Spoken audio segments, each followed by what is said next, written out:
Sexto ano do ensino fundamental, semana 2, apostila 4. Apostila 4, semana 2. A China e a Índia.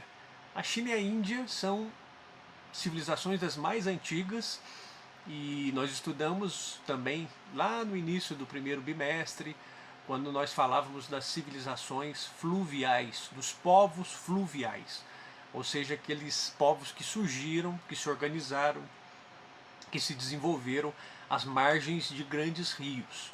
No caso da China, os rios Amarelo e o Rio Azul, e no caso da Índia, o rio Indo e o rio Ganges. A nossa apostila fala do período de 7.000 anos antes de Cristo. Então, se nós estamos há um pouco mais de 2.000 anos depois de Cristo, nessa linha do tempo, nós estamos falando de cerca de 9.000 anos atrás. 9.000 anos atrás, ali se estabeleceram povos nos vales férteis desses grandes rios e ali começaram a construir, a desenvolver a sua cultura, os primeiros núcleos de povoamento, cidades muito antigas, por exemplo, no caso da Índia, da região do Vale do Rio Indo, a cidade de Harappa e Mohenjo-Daro.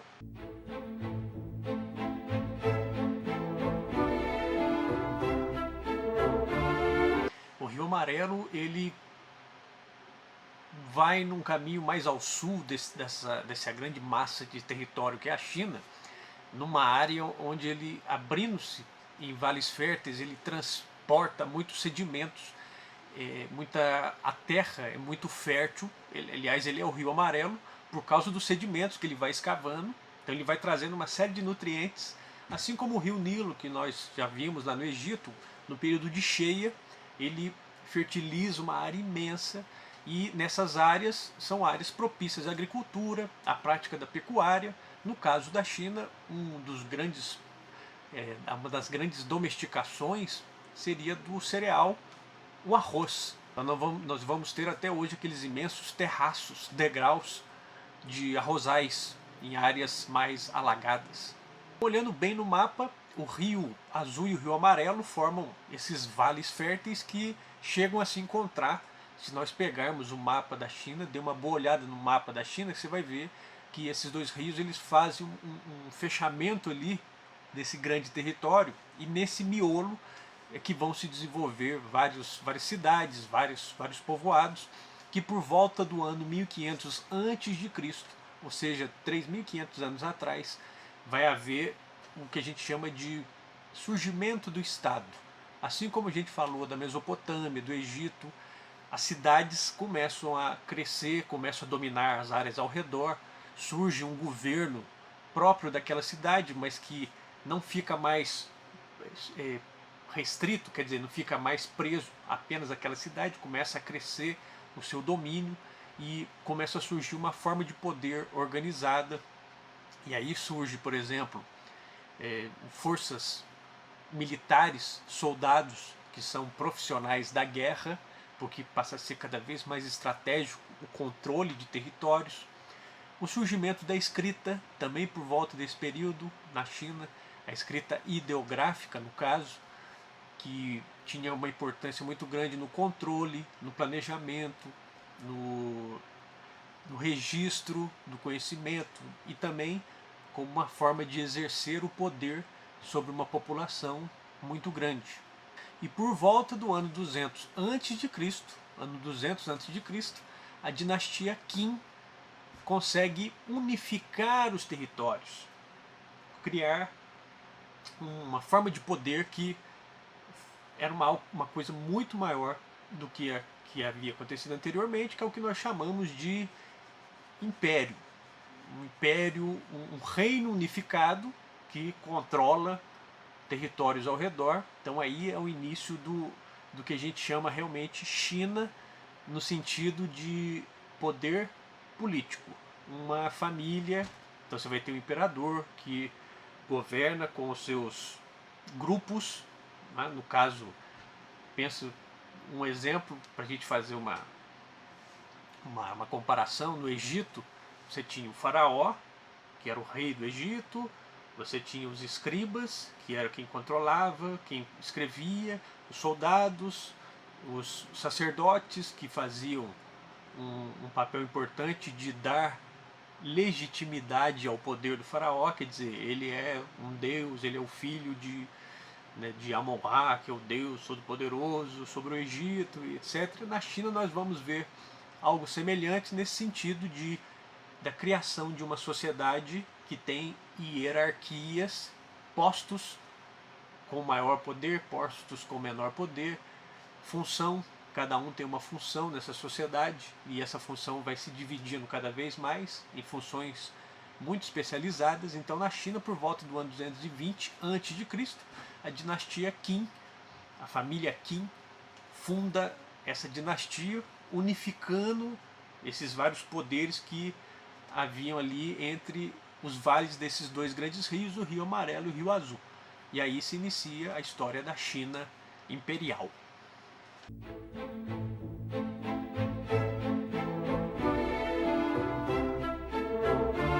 Essa China imperial ela vai criar relações comerciais cada vez maiores com seus vizinhos, o que vai dar origem a séculos depois, no mundo medieval, na Idade Média, que nós vamos estudando mais à frente, a chamada Rota da Seda ou Rotas da Seda, os muitos caminhos de comércio que vão ligando cada vez mais essa civilização chinesa e a civilização indiana à civilização ocidental, ou às civilizações ocidentais. Então, durante muito tempo, ao longo da história da humanidade, a Rota da Seda, que ela inicia na Europa e termina na China, ou inicia na China e termina na Europa, ela vai ser um grande caminho comercial, uma grande rota de comércio, de relações comerciais e trocas entre muitas culturas que viviam ao longo desses caminhos.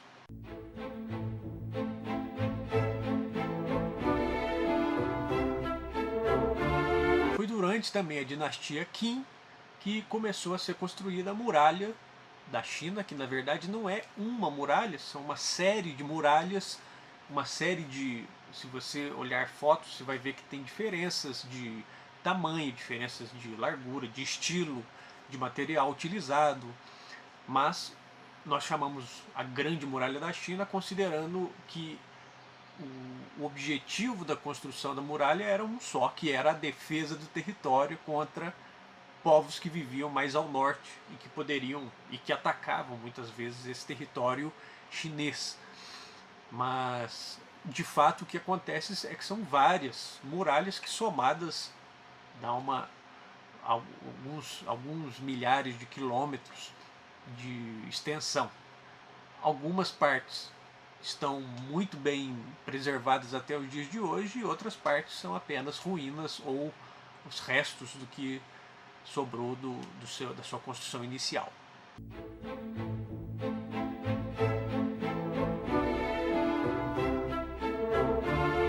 Na região do Vale do Rio Indo, antes mesmo do rio Ganges, a ocupação do Vale do Rio Indo ela é mais antiga, provavelmente, do que do Vale do Rio Ganges.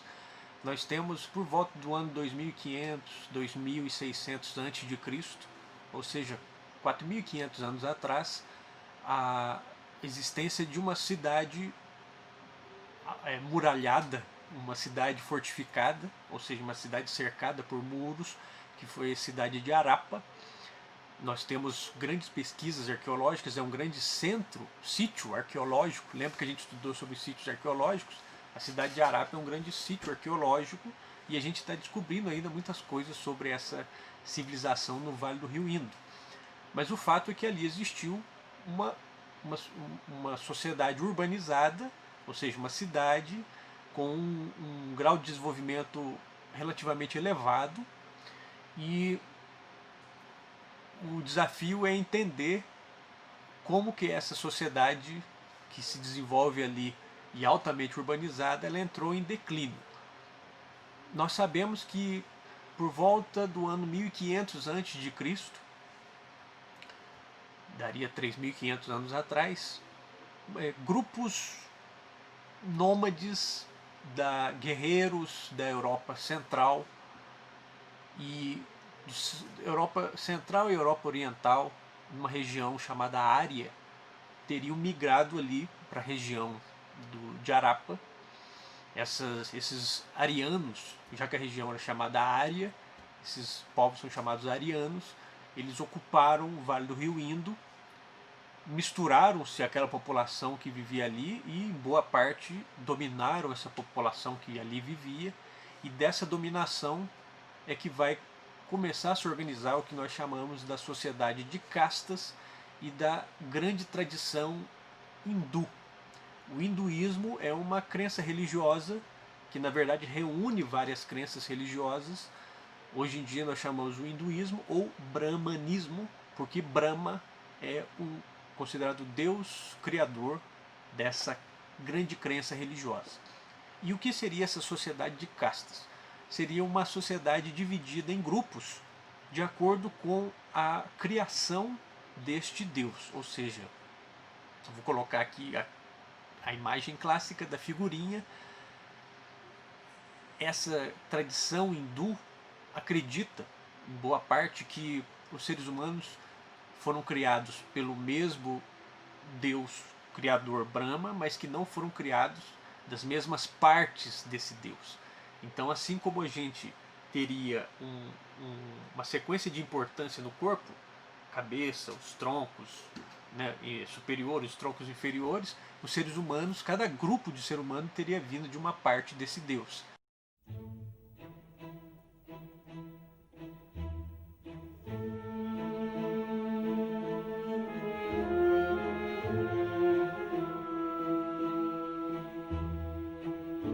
E isso justificaria essa divisão da sociedade em castas, em grupos fixos, em grupos que não se misturavam, em grupos que não conviviam nos mesmos espaços e, em alguns casos, no caso, os chamados intocáveis, os Dalits, eles teriam vindo quando esse Deus criador criou o mundo e sacudiu os pés, da poeira dessa mexida dos pés teriam surgido esses seres humanos. Quer dizer, eles estavam no mais baixo nível da criação.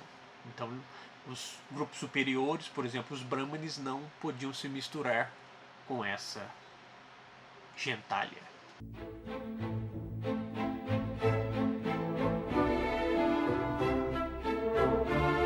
O hinduísmo, portanto, trazia uma ideia do moksha, que seria o ciclo de reencarnações.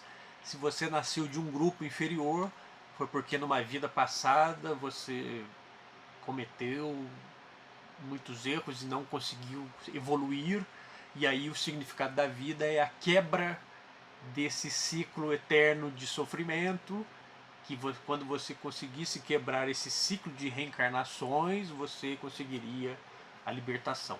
Então é uma ideia diferente da ideia que nós temos nas tradições das religiões ocidentais, principalmente na tradição do judaísmo e do cristianismo, não é? Essa ideia do hinduísmo é uma ideia, então, de um ciclo de reencarnações, que você, quando conseguir quebrar esse ciclo de reencarnações, você vai conseguir atingir a libertação, a iluminação eterna, etc.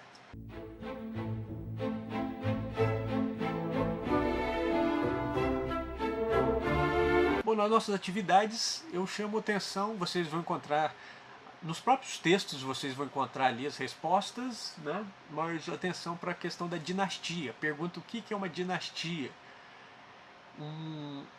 Uma dinastia sempre traz uma ideia de uma família que funda um poder. Então, quando a gente fala assim, a dinastia Qin é aquela família ou grupos de famílias que conseguiram, normalmente ligados à guerra, eram guerreiros que conseguiram vencer uma guerra e colocar um tipo de ordem sobre as demais, um controle sobre o restante da população. Então a dinastia tem a ver com uma tradição de poder, e de herança fundada por uma família, que normalmente essa família é ligada a um grupo de guerreiros, a soldados, alguém que vence, uma família que vence uma guerra, vence um conflito e ali passa a dar as cartas, passa a ser o poder dominante ao longo, geralmente, de séculos, de gerações. Por isso que a gente vê, quando a gente fala em dinastia, são as famílias que ficam muito tempo no poder, governando o restante das sociedades. Tá? Bom, então é isso. Qualquer dúvida, entre em contato, que estamos aí à disposição. A China e a Índia têm coisas muito interessantes.